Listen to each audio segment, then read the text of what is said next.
Welcome to Channel 17, the Town of Colonie Government Channel.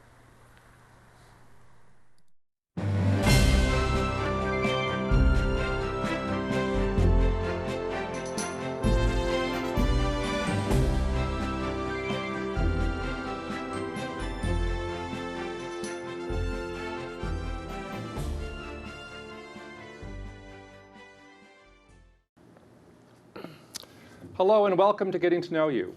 I'm your host, Robert Jaquay. On today's program, we're going to be talking with Father Kevin Mullen, who is the current president of Siena College here in Loudonville. Let's go meet Father Mullen and find out more about him and the college. Father Kevin, thank you very much for agreeing to be on the show today. Well, Robert, it's a privilege, and I'm very happy to be here to join you today. Before we get into talking about Siena and your role there, I'd like to give our viewers an idea about you and like where you came from and how you got here. Well, I come from the great state of New Jersey. I often find that people make light of that, and we are derided sometimes in some quarters, but actually my hometown was Paterson, New Jersey. Okay. And I grew up there and ended up going to high school in New York State. Lived in a prep seminary, which were popular back in those days. They no longer exist anymore. And eventually I found my way to Loudonville for college and began my first relationship really with Siena College in 1971 as a student. Okay. And graduated in 1975 from Siena College. And so that was the early beginnings, and upon graduation I then entered the Franciscan Order and began a period of what we call formation. It's really training and professional training in terms of our theological studies, but also the training of how to be a Franciscan. And that took approximately 5 years after college, and I was then ordained a priest, took my final vows in the order. I first worked for 3 years in a parish, returned and went on to graduate studies, where I completed a doctorate in Catholic moral theology with a specialty in medical ethics. And that then led me to teach, and I first taught in outside of Buffalo, New York, in a seminary, Christ the King. It was a graduate school of theology. Taught there for 3 years. Then I took a little career change and went to Boston, Massachusetts. And for 9 years, I worked in a downtown church that had on staff 50 other friars, and we worked in the midst of the city and dealt with folks in the business communities, as well as people who were the street folks living on the street. And so it was a very mixed type of ministry. It brought you to all extremes of life. It was invigorating, and at the same time I was able to, thankfully, to be able to teach in area colleges in Boston. And when I finished that, I was back to New Jersey to be a pastor for 6 years, and when that completed, I made the return to Siena College and served as the guardian or the religious superior of the Franciscan community, and worked in our Center for Service and Advocacy as its director.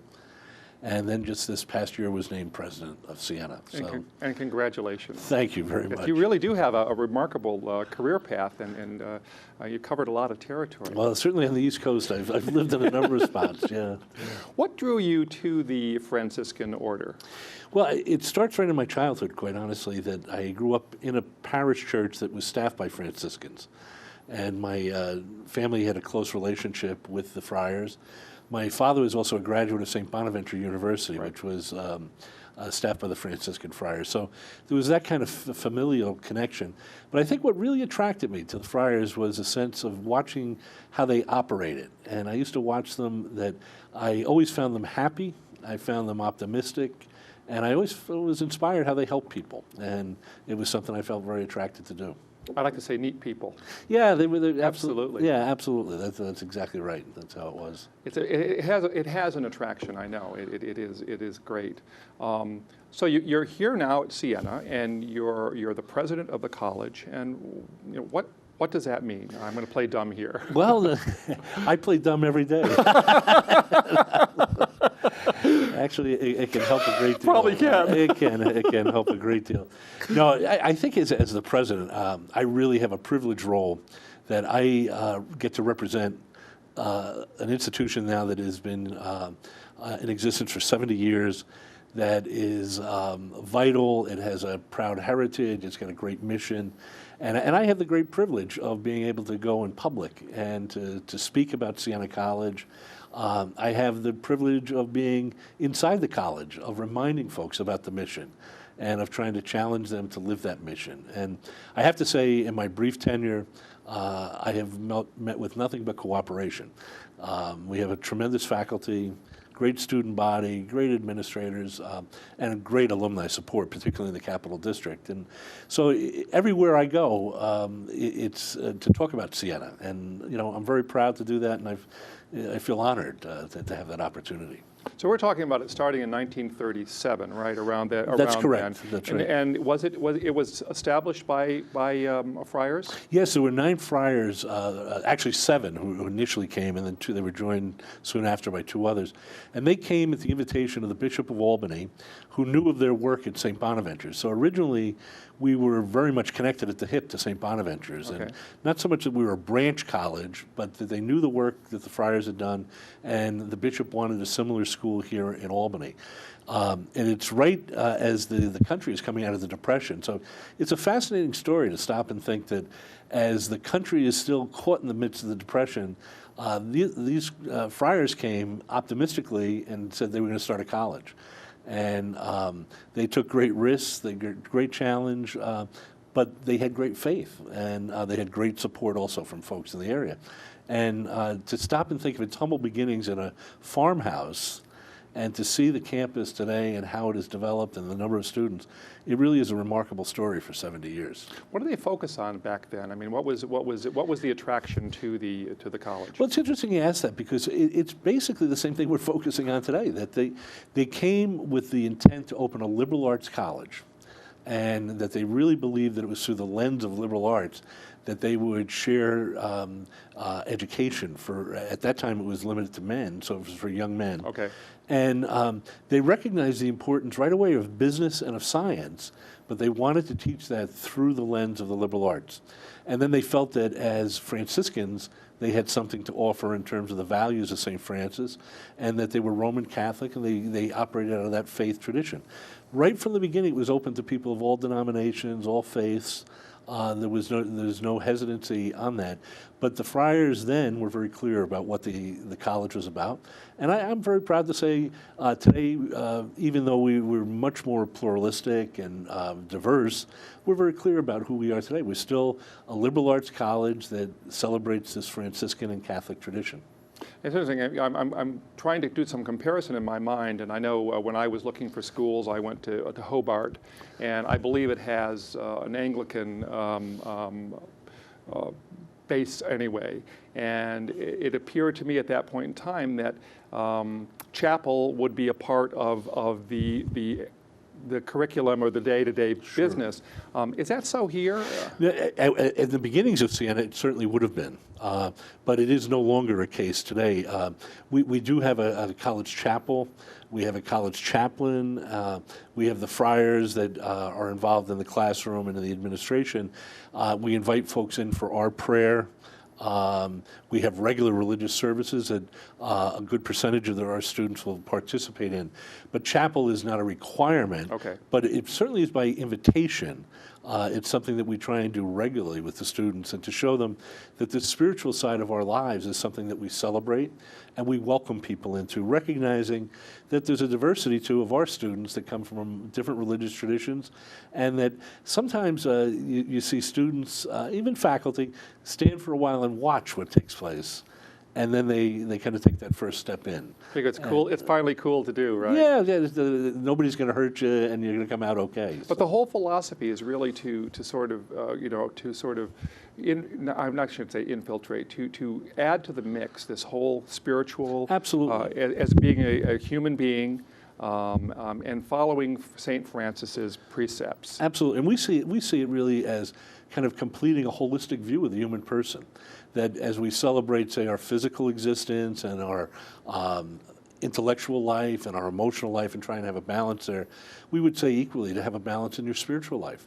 And that if the person is in harmony in all those balances, generally I think you have a person who's fulfilled, a person who knows who he or she is and is able to interact very well in the world. So that's kind of our goal with this, to share that view.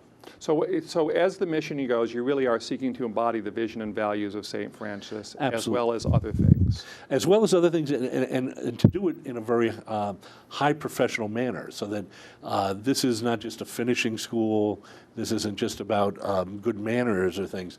This is that we are preparing students through higher education to be able to go and engage the world and to be the best scientist they can be, the best physician, the best accountant.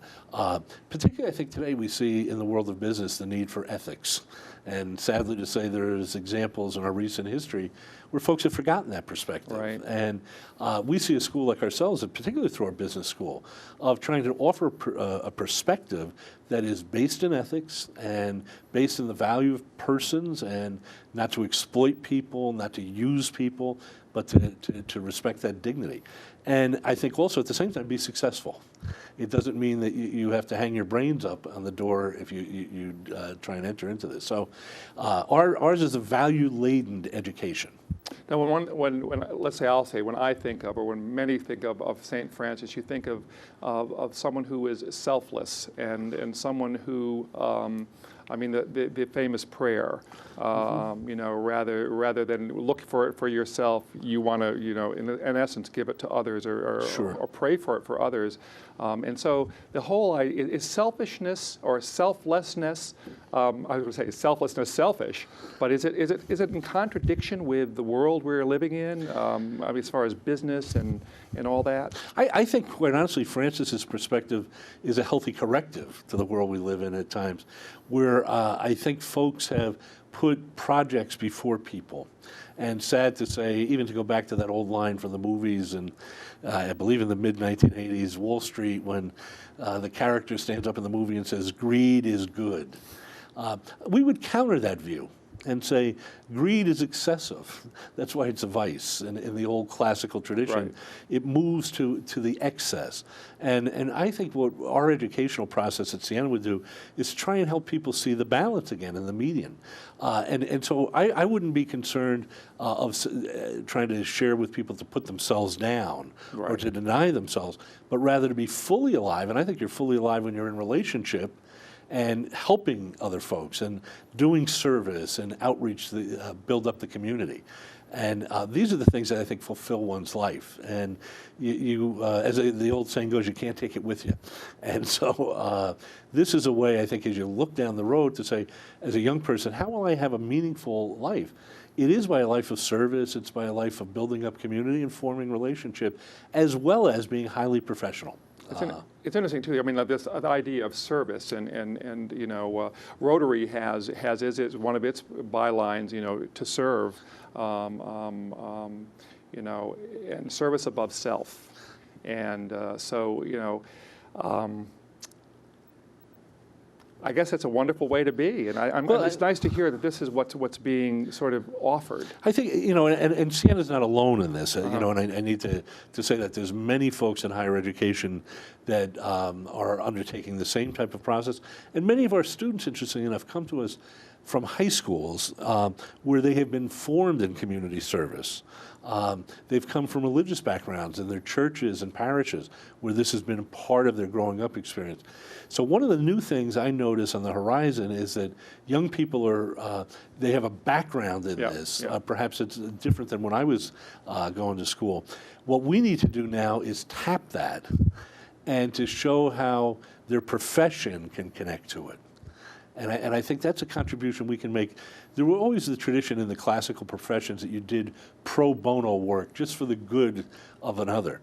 That's the kind of tradition I'd like to see in folks who go on to be physicians, lawyers, teachers, accountants, that there are occasions within your profession that you help another just because it's good to do that. And I think our world would be much better if that was kind of our ethic of acting, as opposed to sometimes the overstress on the materialism and the consumerism that we see.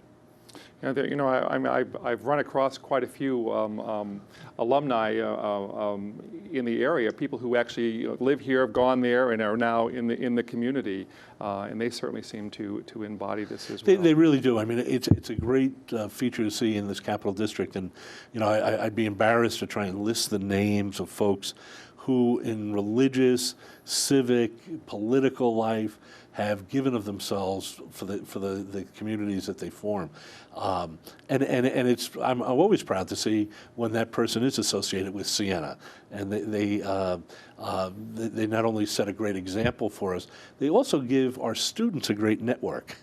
And we often point to these individuals in the Capital District community to say, this is someone perhaps you would want to seek an internship.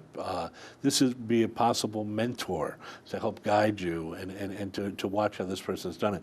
And I find our alum very willing to do that, yeah. and eager to share their experience. And someone wise once told me, they said, if you really want to get to know someone, ask them what they do and let them tell you.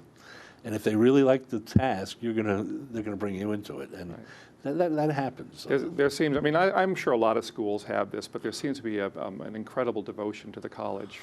There really is. We talk about it, that there's a difference that was made in our lives, and sometimes we kid about what that is, and in our lighter moments, we can point to some of the characters that help shape and form us. But that continues right down to this day, and the young men and women that are there at Siena now, they're not only making a difference in their lives, they'll see how this college has had an impact, and sometimes they may need a little distance to see it. When did it shift from all male to co-ed? Actually, there's examples of women, if I'm correct in my history, being permitted to enter a night school when that was more of a popular feature, that we were initially founded as a commuter college. Okay. And so most of the students would commute on a daily basis, or they would rent rooms in the greater Capital District and come to the college. And it had a very active night division because of following the Second World War with the GI Bill, where a number of the veterans would come back and they would work during the day and go to school at night. In that division, women were initially permitted, and sometimes in the 60s, the early 60s, they were permitted as full-time commuter students, and I believe it's 1968, they were admitted as resident students. I know when I came in 1971, there was a whole dorm that was all female, and it was always welcomed, the women's presence on campus. I bet, yeah. I bet. I mean, there was a whole shift in nationwide Absolutely. for that. That's right. I grew up in the town where coed is, and that was that big moment when all of a sudden, and I'm sure there was practical reasons for that as well. Absolutely, absolutely. The demographics often dictate that, that's for sure. Now let's talk about the college and really what it offers. There are really, from my research, there are 3 distinct schools. That's correct. That we have a school of business, a school of science, and a school of liberal arts.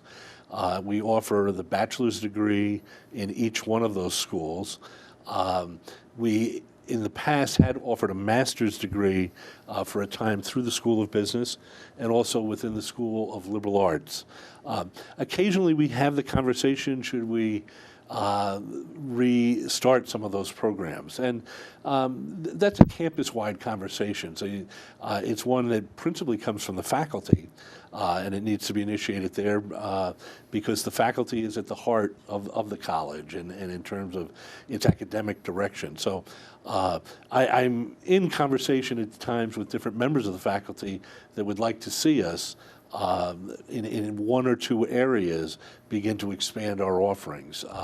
And those are things that you have to keep looking at, and I don't think it's good to just sit back and say, well, we'd never do that, or we haven't done it. To examine that there's new opportunities here, new possibilities for Siena College. So I think those are conversations we'll enter into as we go down.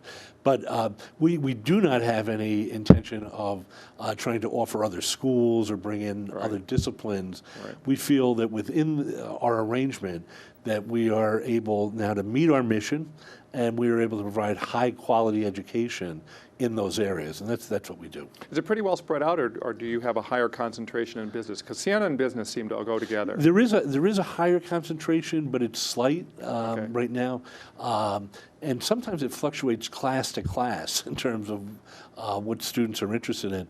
The School of Science is becoming tremendously popular. There's an outstanding biology department, a physics department that is growing in leaps and bounds and has some excellent professors doing fascinating types of work. Computer science, chemistry. These schools and programs are attracting people, and we have a first-rate science building and laboratory that is very impressive when families bring potential students to see, and this attracts folks.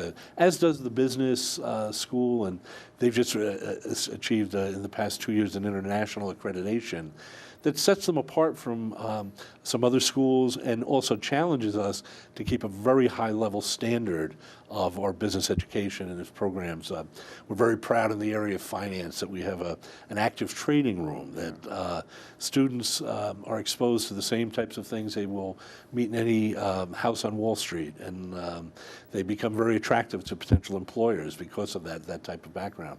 And I have to celebrate, at the heart of the whole thing still is liberal arts. And the School of Liberal Arts, through whether it's in English or philosophy or religious studies, history, this is at the heart of trying to bring those disciplines out. And through the liberal arts, to help someone in science or business be a critical thinker. And someone who can reflect on his or her own and be able to share their view and to know who they are. And so I think the schools go together very nicely. There's not a rivalry with this, and there's a great sense of cooperation among the faculty.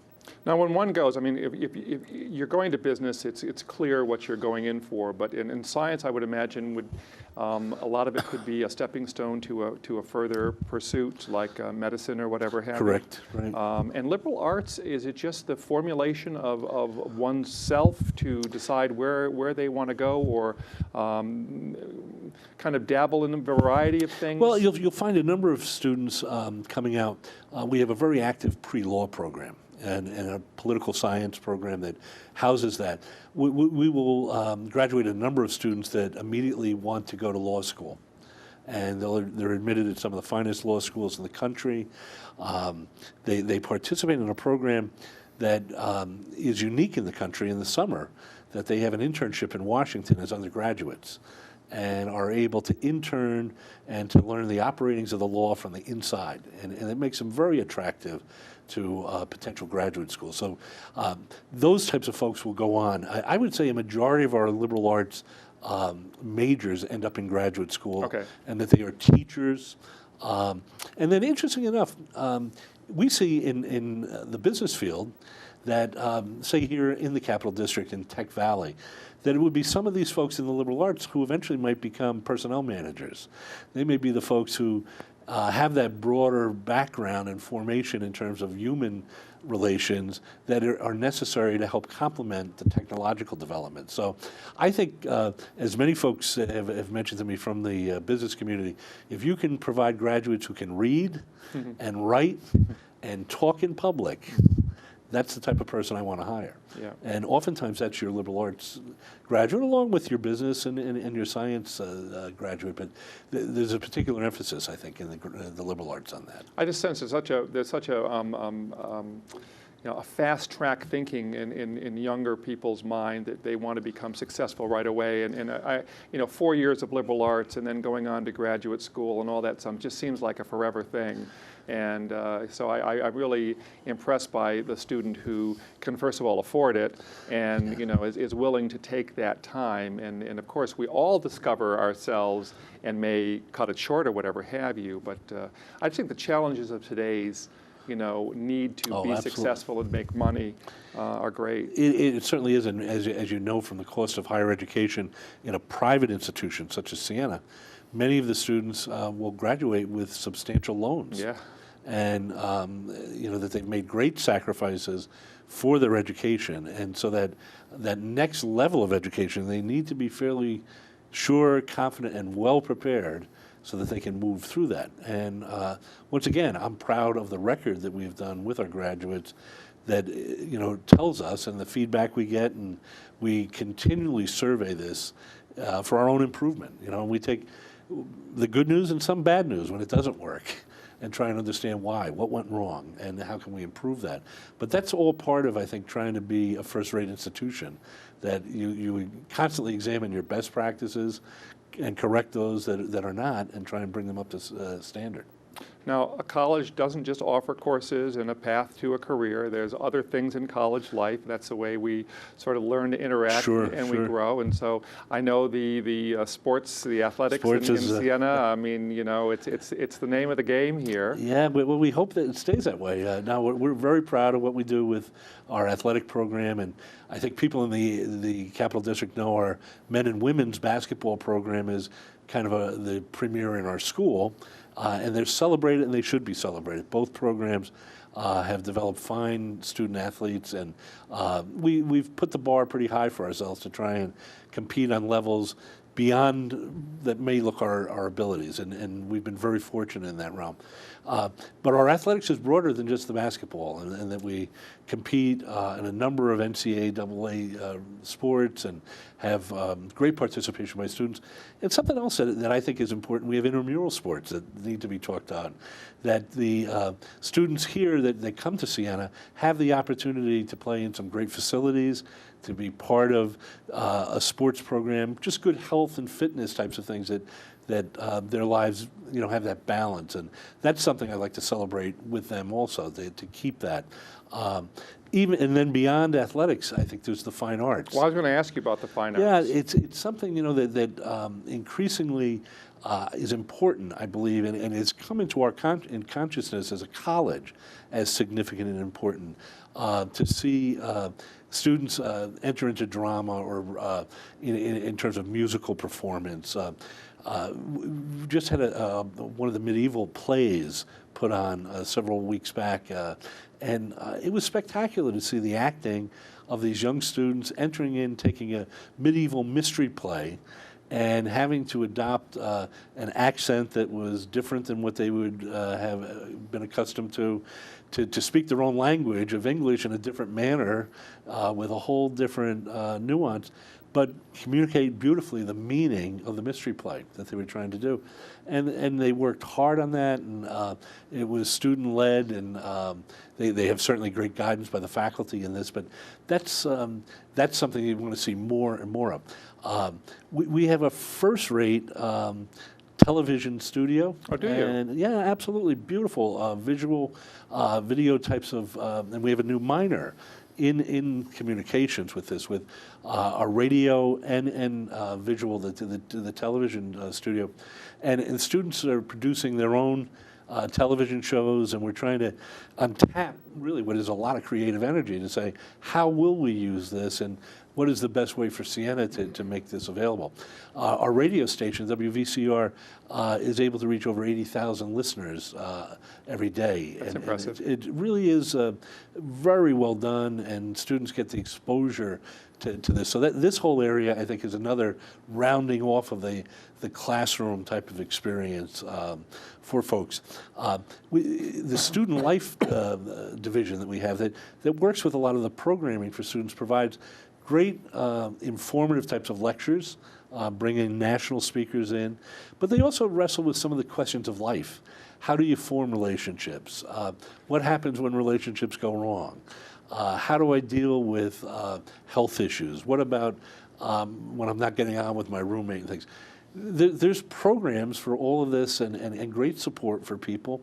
And that's all, again, part of the rounding off of the college experience. So, again, I'm happy to say all of that is available. It's a full life. Yeah, I tell you, it keeps you busy. Now, there's been rumors around that there might be in the future a new fine arts building. Well, that's certainly that's one of the things that I could share with you. A number of people have grabbed me and taken my ear and told me the reasons and the need for it. And I have to be honest with you, I can see their reasoning and the impact that this has. They hear back from me that it is certainly on the list, as it is. I know about lists. Yeah, everybody's got those, and we'll be working through that. But there is no doubt the importance of it, Yeah. and to not attend to it in a liberal arts college Yes. is to your doom. Yes. That you need. This is part of letting the human spirit grow and develop. So it clearly is something that is on more than just a maybe. It's something we need to attend to. Now, in my reading also, there was something that popped out, and I put it in bold in my notes here, and it's sort of a philosophy, and you acronym it as DOORS, D-O-R-S, and it deals with diversity, optimism, respect, and service. And you want to offer a safe, respectful, meaningful environment.